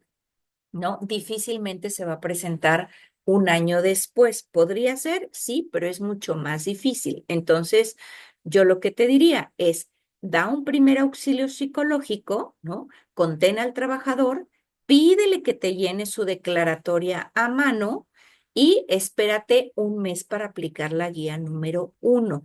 ¿Para qué? Para que le hayas dado chance a translaborar. Si no le das tiempo de translaborar, entonces va a resultar con afectación porque va a estar en el estrés agudo, ¿vale? Entonces, yo recuerdo alguna vez una dueña de un negocio me dijo, doctora, ¿y cómo le puedo hacer para que mi trabajador se recupere más rápido? Y entonces mi respuesta fue, pues, dale un acompañamiento terapéutico, ¿no? Llévalo donde el psicólogo. Y la respuesta de la dueña fue, bueno, pero quiero hacer algo que no me cueste. Pues no, o sea, imaginemos como un proceso infeccioso, un proceso de COVID, un proceso de, no sé, de una gastroenteritis, en donde, pues, a lo mejor el paciente o trabajador quisiera tomarse la primera dosis de antibiótico y estar mejor a la media hora, pero no es así, ¿cierto? Tú le dices al trabajador o al paciente, tienes que darle tiempo al antibiótico o al antiinflamatorio o al lo que sea para que haga su efecto. Entonces, lo mismo pasa con la mente. No podríamos esperar que un trabajador en una semana o dos esté bien. Tendríamos que esperar mínimamente esas 4 a 6 semanas de translaboración para poder determinar si el trabajador entró en trastorno de estrés postraumático o no, a menos que tenga síntomas muy claros del padecimiento y que entonces esté generando una disfunción muy importante. No sé si con esto respondo tu pregunta, Doc. Sí, sí, pero sabes, tuvimos una inspección por parte de la Secretaría, este, específicamente para el tema de los aplicación de la guía 1, ¿no? Estrés postraumático. Y nosotros, o nuestro protocolo dice, bueno, pues te hago la entrevista, si cumple o no con la definición de relación con el trabajo y no trae síntomas, te lo vuelvo a aplicar en, no sé, en 6 meses. Si sale otra vez sin síntomas, pues ya te doy de alta. Y me dice, sí, pero es que en aquellos que sí tienen relación con el trabajo y no tengas síntomas, les tienes que dar todavía un seguimiento al año. Le dije, caray, Eso no lo dice la norma, ¿eh? no, no, y yo le digo, ay, caray, pues ahora tuvimos que hacerles nada más por si nos vuelve a caer el mismo inspector. Inspector. Sí, digo, porque pues justificado así que tú digas, te lo dice la norma, no. Y Mira, seguimiento se le está dando. yo creo que la mejor defensa ante los inspectores de la Secretaría del Trabajo es el conocimiento, Doc. Si tú al inspector le dices, oye, ese trabajador tiene de 4 a 6 semanas para translaborar, ya le apliqué la guía, no tiene síntomas, pues es un alta, porque el proceso de translaboración ya pasó. Si ese inspector es un ingeniero, se va a quedar con cara de what. What? Sí, claro. Pero ¿sabes qué? Entonces, A mí esas auditorías, bueno, en la particular, a mí no me llegan, y normalmente llegan al área laboral. ok, Entonces, entonces, justo, y cuando, esos cuates así ¿de qué me estás hablando? En ese exactamente, caso, ¿qué tendríamos que hacer? Que justamente cuando lleguen ese tipo de inspecciones te llamen a ti para que tú puedas sí, defender el claro, punto. Porque, pues sí, si es el abogado el que va a recibir eso, o si es el de recursos humanos, si no es psicólogo, pues se va a quedar con cara de no sé de qué me estás hablando. exacto, Y entonces te van a sí, decir, claro, para, bla, bla, bla, ¿no? Entonces, más bien hay que hacer un match con tus diferentes áreas para que justamente, pues, te busquen y tú puedas defender el punto, porque efectivamente algunos inspectores, pues, ni siquiera saben de lo que están hablando y piden cosas exacto, solamente para ver si obtienen una ganancia secundaria. Entonces, sí, claro, sí, creo que claro. la mejor forma de defendernos es teniendo conocimiento. Y si tú tienes este conocimiento de, mira, aquí este es el proceso, esta es la fisiopatología del trastorno de estrés postraumático. Por ejemplo, pensemos, yo le apliqué dexametasona a mi trabajador, le di primer auxilio psicológico, hizo su declaratoria, este, y entonces minimice la posibilidad de ese 4% de generar trastorno de estrés postraumático, 4% global o 5,6% del 70%, y entonces mi guía uno al mes dice que no hay afectación, pues entonces no hay afectación. ¿Por qué quieres que lo revise un año después? ¿No? Después, Entonces, y entonces, a lo mejor lo que podrías hacer es ya tienes tu guía uno llenada al mes, no hay evidencia de afectación. Entonces, en la parte posterior de la guía, pídele a tu trabajador que escriba. Estoy enterado de los datos de alarma, que son evitación, afectación o recuerdos persistentes. Y si los presento, me reportaré al servicio médico, su nombre y firma, ¿no? Como para hacer pues un cierre de un doble match, sí, exactamente, ¿no? O sea, está y a súper bien, veces eso sí lo voy a aplicar. creo que de pronto no Thank you, tendría que ser necesario, pero podría funcionar, ¿no? está súper bien, muy bien. Bien. Ok, entonces vámonos ya con esto. Ok, ahora, ya no les enseñé la escala, espérenme. Esta es la escala de gravedad del TEP que me pregunta el nombre del trabajador, la fecha, el sexo, la edad, qué puesto tiene, que me describa el suceso traumático. Y esta también, por ejemplo, me puede servir para demostrarle a la autoridad que lo que sucedió no tiene que ver con el trabajo. Por ejemplo, oye, pues es que de Natalia salieron 76 positivos a guía 1. Bueno, entonces el psicólogo de Natalia puede llamarlos y llenar esto. ¿Qué suceso fue? Ah, pues es que fíjate que mi marido llegó borracho y me golpeó. Ah, bueno, pues entonces aquí voy a anotar, dice la trabajadora que el marido llegó borracho y la golpeó. Y entonces de esa forma voy a descartar que sea con motivo del trabajo. No significa que no atienda a la trabajadora o que minimice sus síntomas, pero significa que estoy descartando que sea con motivo del trabajo y la voy a referir a donde corresponda. A lo mejor la mando a InMujeres o a lo mejor la mando al Ministerio Público o a lo mejor la mando al DIF, pero yo como empresa ya no me tengo que hacer cargo de eso porque no tiene una relación con el trabajo. ¿Le afecta? Por supuesto que sí. ¿Me tiene que importar? Por supuesto que sí, porque la afectación en la salud mental del trabajador eventualmente puede alterar su desempeño. Pero el punto es, yo ya descarté que no es un tema mío. Y entonces aquí preguntamos si es exposición directa, si es testigo o si tuvo alguna otra situación, si es un episodio único o continuado. Y aquí viene lo que preguntaba el doctor Baños. Oye, si la psicóloga está aplicando porque un colaborador está siendo violentado por el supervisor, por el gerente, por el director, pues sí, podríamos ponerle aquí que sí, que es un episodio continuado porque está sufriendo violencia. Aquí nos pregunta si han recibido tratamiento psicológico o farmacológico y después vienen los núcleos sintomáticos, ¿no? Que tienen toda la relación con los criterios del DSM-5. Reexperimentación, evitación o conductas conductuales o cognitivas, alteraciones cognitivas y estado de ánimo negativo. Después viene, uy, espérenme. No, yo digo esto. Mm, Denme un segundo porque cuando se me mueve así el coso este, no sé cómo hacerle. No me aparece la barrita de acá. Ah. Y después viene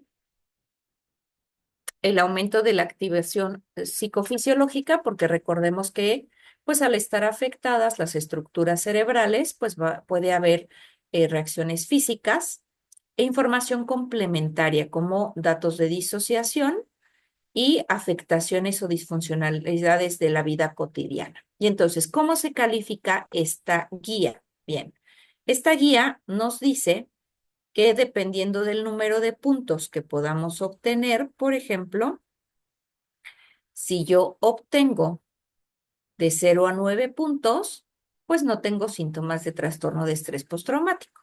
Si tengo de 10 a 19, tengo síntomas leves, de 20 a 39, síntomas moderados, de 40 a 59, síntomas graves y 60 síntomas muy graves. Perdónenme, aquí es muy grave. Entonces, pensemos que yo tengo un trabajador que tiene síntomas leves y tengo un psicólogo cognitivo-conductual que me pueda apoyar, pues entonces es posible que con esa atención sea suficiente. Si ya tengo síntomas moderados o graves, pues seguramente va a requerir medicación, insisto, un inhibidor de recaptura de serotonina o un inhibidor de recaptura de serotonina y noradrenalina, porque ya vimos en dónde está el punto de la afectación de los neurotransmisores. Y entonces, bueno, pues ya darle seguimiento a través del psicólogo de la empresa, del externo o del seguro social. Aunque recordemos que si es una situación que fue durante o con motivo del trabajo, obviamente nos van a poder calificar un riesgo de trabajo, ¿no? Es decir, un trastorno de estrés postraumático con motivo del trabajo. Bien. Y entonces, pues como cierre, recuerden que el trastorno de estrés postraumático tiene una prevalencia muy baja, sin embargo, es bastante incapacitante cuando se presenta y bueno, pues lo que tenemos que hacer es aplicar las guías, charlar con el colaborador, pero sobre todo prevenir. Y la mejor forma de prevenir es cachando al trabajador en cuanto sucede el acontecimiento. Pero para que eso ocurra, pues el trabajador tiene que saber que es una obligación de él como trabajador acudir con nosotros para comentarnos y llenar su declaratoria de que tuvo un acontecimiento traumático severo. Y para eso necesito decírselo. Si el trabajador no sabe que debe reportar un acontecimiento traumático severo y que debe escribir su declaratoria, si él no lo sabe, no lo va a hacer. Entonces, pero además, obviamente, también requiero entrenar o comentar con los supervisores o con la gente que tenga gente a cargo, porque muchas veces sucede. Por ejemplo, el trabajador llega donde el supervisor y le dice, oye, llegué rayando o llegué tarde porque me acaban de asaltar. O ven a la colaboradora llorando ahí en el rincón y cuando le preguntan, ¿qué te pasó? Pues es que me asaltaron. Y el supervisor le pregunta, ¿y estás bien? Bueno, sí, se limpia la lágrima y la ponen a trabajar. Y el supervisor no nos informó que alguien tuvo un acontecimiento traumático severo y entonces no le dimos un seguimiento. O pensemos, tuve un caso de un ingeniero de servicio que vive en Toluca, trabaja en Toluca, pero sale al interior de la República a dar atención a sus clientes. Y entonces él estaba en Guadalajara ocurre un accidente dentro de la planta del cliente, la persona o el contratista que se cayó de la techumbre falleció y entonces la empresa hizo como de váyanse a comer, acordonaron la zona, movilizaron el cuerpo, lo que quieran, y al día siguiente ya los dejan entrar, se hace complot del silencio, ya saben cómo ocurren las empresas, aquí no pasó nada, nadie diga nada, si los oímos hablar del evento, los castigamos, y entonces el trabajador o el ingeniero en cuestión habla por teléfono con su jefe, le dice, oye, acaba de pasar esto, y le dice, no te preocupes, pues regrésate. Entonces, el ingeniero atina a hablarle a un familiar que afortunadamente vivía en la zona y el familiar lo acompaña de regreso a casa.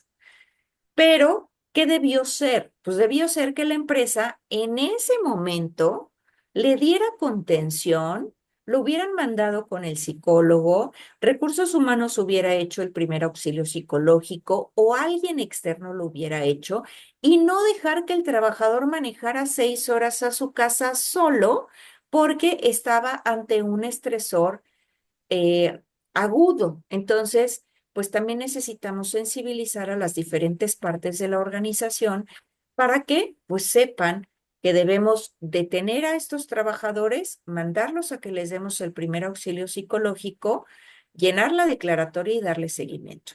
Pero si ni el trabajador ni la gente que tiene gente a cargo lo sabe, entonces vamos a perder de vista muchos casos que podríamos detener el momento y que podríamos prevenir que brinquen a un trastorno de estrés postraumático. Recordemos que tenemos hasta 72 horas para otorgar un primer auxilio psicológico.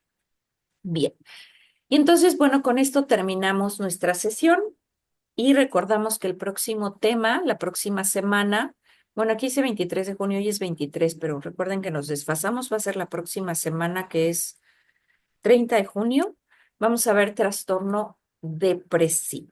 Entonces, bueno, les dejo mis contactos y pues solamente para cerrar, quisiera saber si tienen dudas, preguntas, ejemplos, comentarios o algo que quieran compartir de este tema que me parece que es muy importante.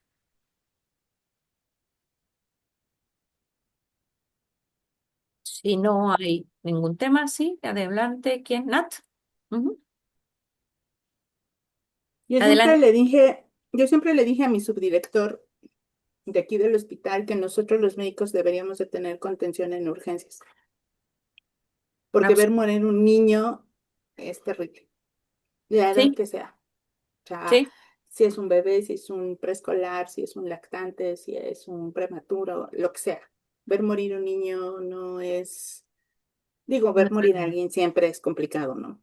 Nosotros a lo mejor estamos más acostumbrados a ver morir adultos, claro. pero estar en un servicio de urgencias pediátricas y ver morir a un niño azul porque se atragantó con flemas o porque se cayó de la moto o porque lo maltratan o por lo que sea. Sí. Eso es algo que siempre marca tu vida. Y yo siempre lo pedí. En el hospital no hay un psicólogo que nos pueda dar esa contención. Y yo creo que es importante. Sí, creo que en todos los lugares cabe, ¿no? Cabe que podamos pues hacer esa contención. Y bueno, pues a lo mejor valdría la pena que nosotros mismos tomemos un taller de primer auxilio psicológico justamente para saber cómo hacer y entre nosotros mismos. Y creo que la ventaja que tenemos en este grupo que hemos ido creando es que nos podemos apoyar unos a otros. Ahí tienen mi contacto. Si alguna vez alguien requiere, mándeme un mensajito y con todo gusto apoyamos, ¿vale? Bueno, pues muchas gracias, chicos, una vez más por su participación activa, por su presencia y nos vemos el próximo martes con el tema de depresión. Que tengan muy bonita noche, descansen y hasta la próxima.